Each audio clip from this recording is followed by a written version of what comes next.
Bonsoir, bienvenue pour les nouveaux et bon retour pour les autres. J'ai décidé de passer tout de suite au chapitre 8 directement après le 7 sans pause pour une fois, car on est quand même au milieu de l'action.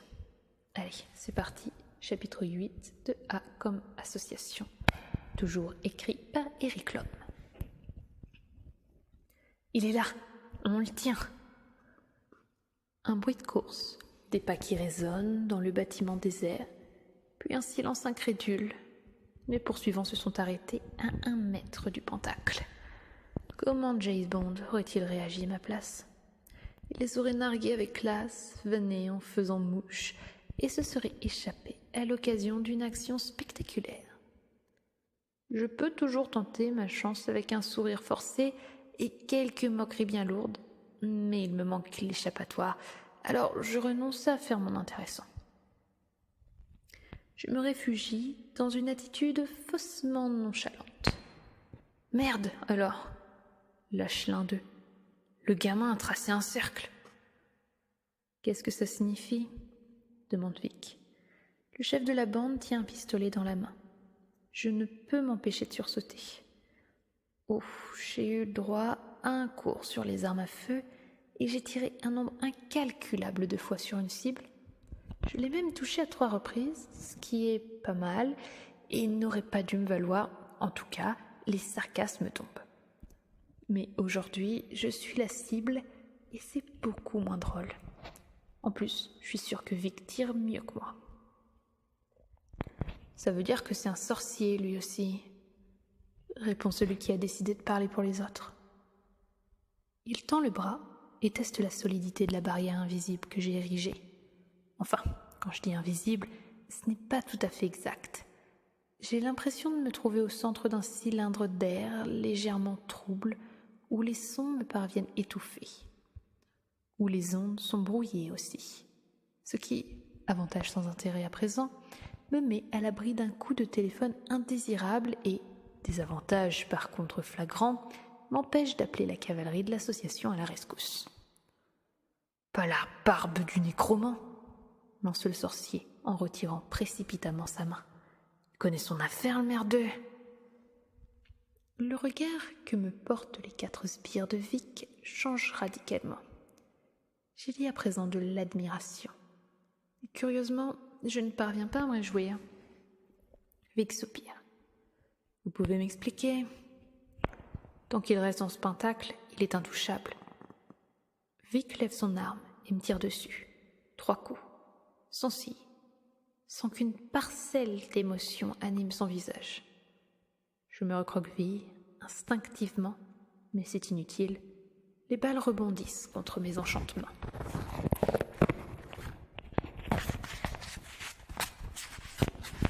« Arrête !» beugle le sorcier en chef depuis le sol où il s'est aplati à la première détonation. Son enchantement le protège de des balles. « Vous pouvez briser le cercle ?» Le sorcier secoue la tête, s'époussetant. S'il était mal conçu, peut-être, mais un pentacle érigé dans les règles de l'art, même à nous 4, ce serait très difficile. « Qu'est-ce qu'on peut faire alors ?» demande Vic, de plus en plus contrarié. Mettre le siège, comme autrefois devant les châteaux, attendre qu'il ait faim et soif.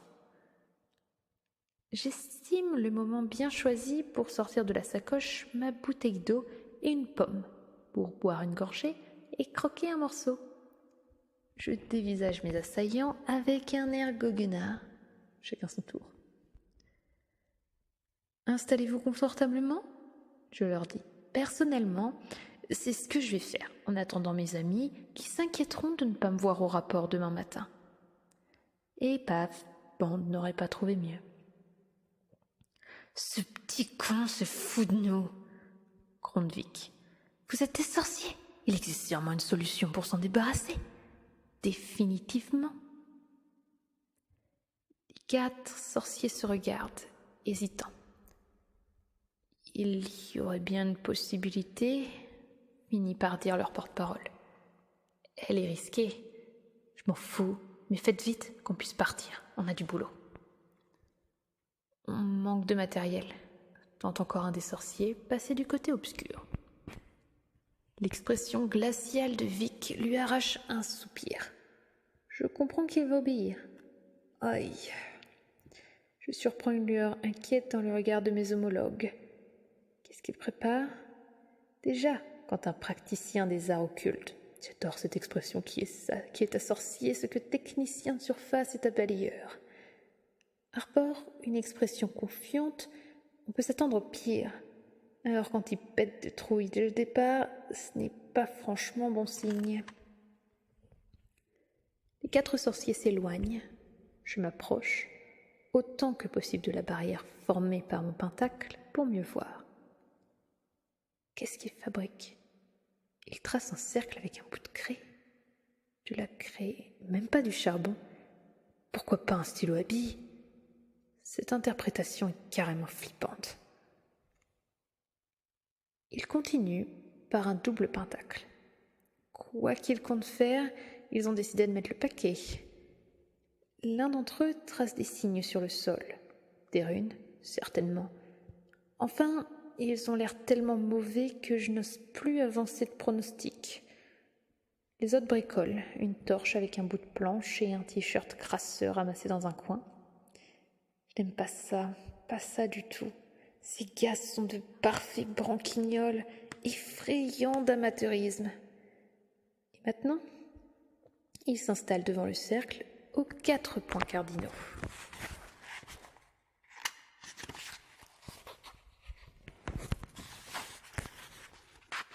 Ils restent à l'extérieur du cercle. Ça veut dire qu'ils vont essayer d'attirer quelqu'un, ou pire, quelque chose à l'intérieur. Je réfléchis à toute vitesse, quelles que soient leurs intentions, je dois les anticiper. Fébrilement, je sélectionne parmi mes sachets d'herbe, du hou, du sureau et du millepertuis. J'écrase les feuilles séchées, les mélange et les répands le long de ma barrière magique. En même temps, je murmure avec une conviction stimulée par mon appréhension grandissante les paroles appropriées. Eis hafara hastas, andasta, endiastala, esariara pampasada. Autrement dit, alena liltaio certa, piosena orne tomavae, aya araokasa et tementea. Allez danser avec les runes, ou arbustes, boucliers et chasseurs de démons. Les hous pour renforcer le rituel, le sureau pour son rôle protecteur de bouclier et le millepertuis pour sa capacité à neutraliser les sortilèges néfastes. Dans un bruissement, les feuilles malmenées s'agglutinent contre le sort de protection et s'y fondent, tout doucement, colorant mes murailles d'un joli vert chlorophyllien.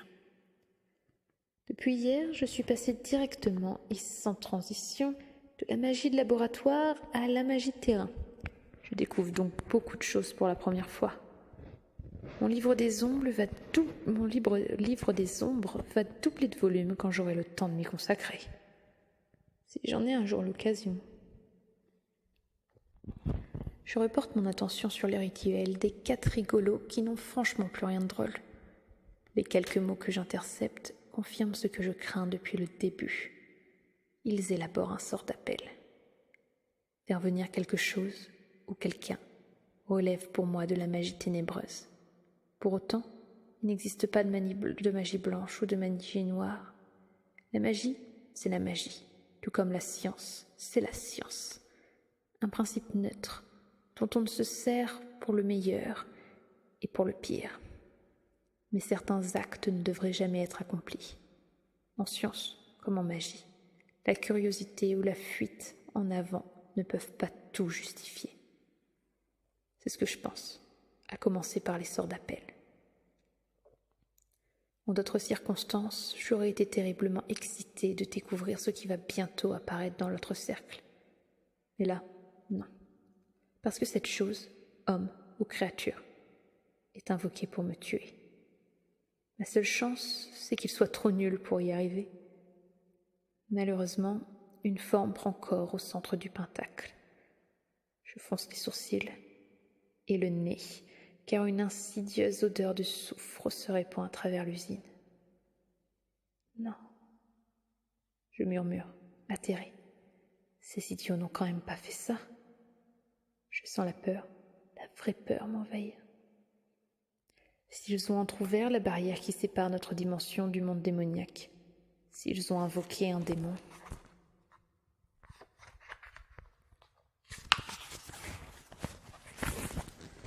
l'association les punira de mort, sans hésiter. Sauf si le démon s'en charge avant, parce que pour contrôler un être d'essence démoniaque, il faut être un sorcier sacrément puissant. Et d'après ce que j'ai pu voir, les 4 pauvres types qui psalmodient la formule du sort d'appel à quelques mètres de moi ne font absolument pas le poids. À ce stade de démence, la seule vraie question qui vaille la peine d'être posée est la suivante. Mes propres protections seront-elles suffisantes ? Le bruit sinistre d'une étoffe qui se déchire marque la fin et la réussite du rituel. Une créature démoniaque a bel et bien franchi la barrière dimensionnelle. Par le sort qui t'a appelé ici et qui te lie à nous, nous t'ordonnons de te soumettre à nos ordres et désirs. Et voilà, même pas de latin, voire de gaélique, ne parlons même pas des runes ou de l'elfique. Qu'est-ce qui croit ces tocards qu'on appelle un démon avec la langue de Rimbaud, une langue qui, aussi belle qu'elle soit, a seulement 1000 ans. Celui qui a répondu à l'appel doit être d'une curiosité maladive ou particulièrement niais. Le démon en question se déplie et se redresse. À quoi ressemble un démon ? Jusqu'à présent, je n'en avais vu que dans les livres. En vrai, c'est beaucoup plus effrayant. Une forme vaguement humaine, à la fois terrifiante et floue, recouverte d'une peau épaisse de nuit et de flammes rouges, des bras puissants, un visage fendu par une large bouche, des braises à la place des yeux et une paire de cornes de taureau. Je ne connais pas les mœurs des démons. Tout porte cependant à croire à un certain libertinage. Je bouffonne, mais c'est pour donner le change. En réalité, je n'emmène pas large du tout. Le démon éclate d'un rire tonitruant. Il faut imaginer quelque chose entre le feulement d'un tigre et le rugissement d'un lion. Les sorciers tremblent comme des feuilles. Ils ont au moins le bon sens de comprendre que c'est foutu. Ils tombent à genoux et joignent leurs mains dans une attitude suppliante. Fait le démon en secouant la tête. Humain présomptueux. Sa voix, feutrée et puissante, résonne sans effort dans l'usine. Je ne parviens pas à maîtriser le tremblement qui s'empare de moi. La créature de chair, d'ombre et de feu avance d'un pas, ébranlant la dalle de béton. Une simple pression avec la paume de la main sur la barrière du pentacle qui le retient prisonnier provoque l'éclatement du sort. Les sorciers cette fois se jettent à plat ventre. « Pardonne-nous, redoutable démon !» hoquette l'un d'eux. Si j'avais encore le contrôle de mes cordes vocales, je ferais remarquer à ces dangereux débiles que ce coup-ci, c'est eux qui sont dans la merde. Mais pour l'instant, je ne parviendrai qu'à y mettre un pitoyable gémissement. Le démon tend le bras et ramène le sorcier en pleurs à sa hauteur.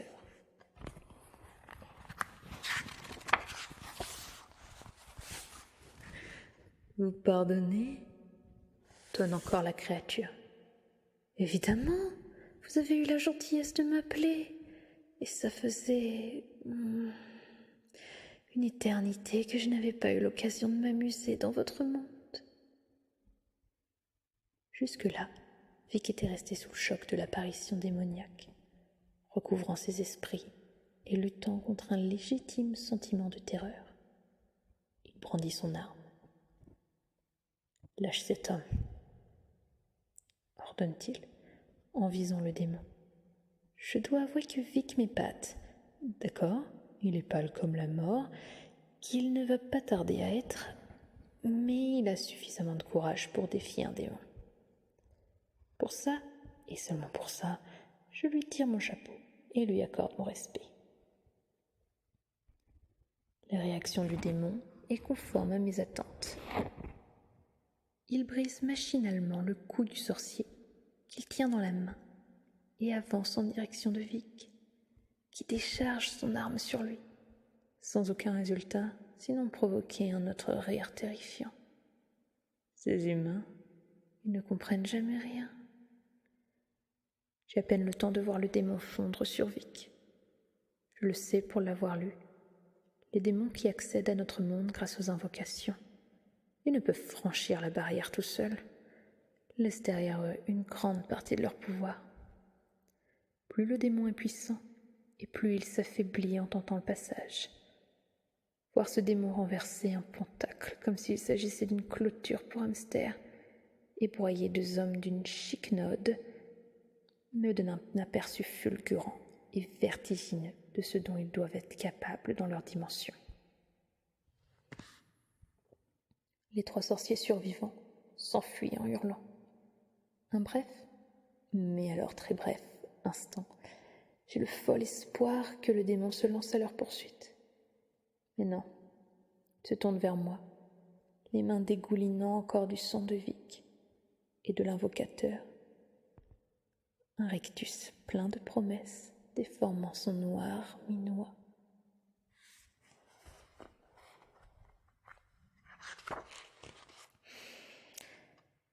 Comme le chapitre 9 tient sur la paume de ma main, je dirais, je vais quand même le lire maintenant. Aïe, ça craint. Là, ça craint vraiment. Je pousse un soupir, le dernier, en songeant que, pour une fois, j'aurais aimé suivre à la lettre et sans rechigner le sacro-saint règlement de l'association. Article 9. L'odeur de soufre annule la mission.